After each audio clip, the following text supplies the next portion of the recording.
As card games release new packs, companies look for a way to make sure the product sells. Unique cards aren't good enough. They also need to be competitively viable. Companies introduce Powercrept, and they can even introduce ban lists to limit the use of previously meta cards. Konami just announced that the previous undisputed best deck in the game, Dragonic Resonance, will be getting all of its tools back, and that Hell Tuning Invasion, the current most popular deck, will be nerfed. This made me think, have Rush Duels been Powercrept? Can the old decks still compete against current meta titans? To find out, I grabbed the exceptionally skilled duelist and resident punching bag Paco to test things out.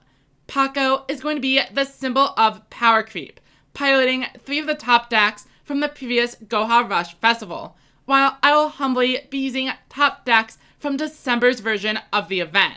Will my decks hold up? Let's find out. We have the winning decks from both festivals, Paco's Harpies versus my Aggro. They open up with a set 4 pass, and we have a Hammer Crush, but we are going to choose not to use it in order to get more of a board presence.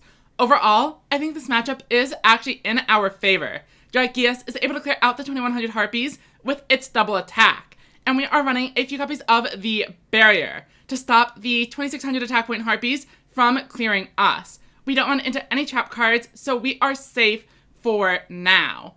Paco draws, but they don't have any boss monsters, so they just pass it back. They set a new piece of back row, and we are going to summon out Prima Gatarna because it is the weaker boss monster.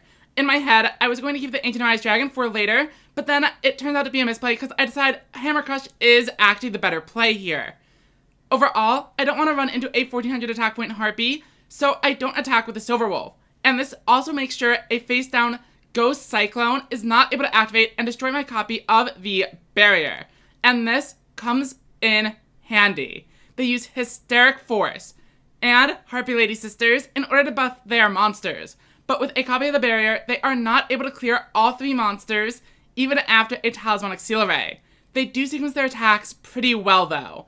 They swing in to the Prima Gatarna, then Faithbird clears Ancient Rise Dragon, and they choose not to crash with the Thunder, as they know I have a face down card. But we draw into 2 copies of Multi-Strike Dragon Dragius, and alongside a buff with Speedy Performer.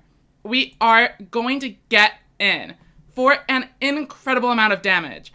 Paco starts this turn at full 6,000 life. But with 2 Dragius, we swing in for game.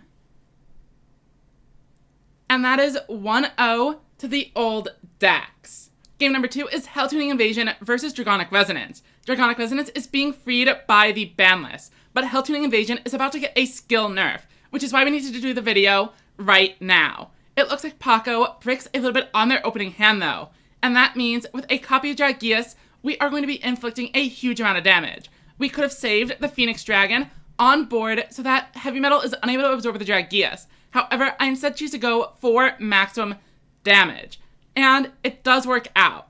Our plan is that even though we don't have lethal, we are going to bring Paco down to such a low amount of life points that they aren't able to strike back.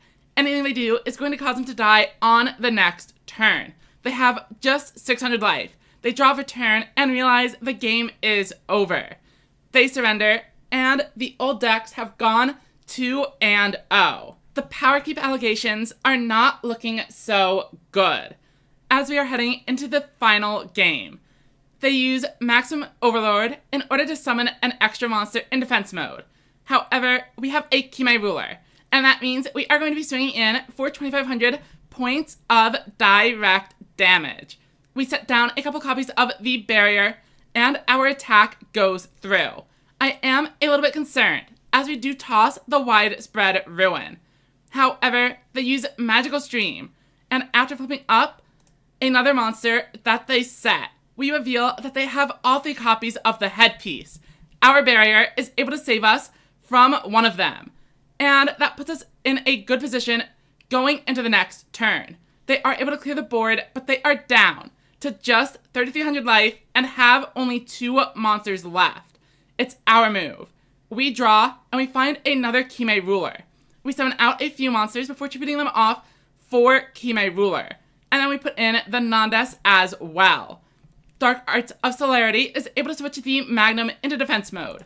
Clear Valkyria with Kime Ruler and a direct attack from Nandes brings Paco to 1200. He is going to need to find the maximum this turn. Sounds of Magician comes out, and it is going to be able to clear out the Kime Ruler. But that is not enough. They decide to set another monster, and this is their downfall. By only having one attack mode monster on the board, we are able to summon the third Kime Ruler, and then switch Seven Zone Magician into defense mode and swing in directly for game. Paco sees this and concedes. Thank you so much for watching. If you'd like to see Paco get destroyed in another Best of 5 series, go ahead and click the video on the top left of the screen. Or click the video under that one to see where the algorithm takes you. Thank you for watching and subscribe for more.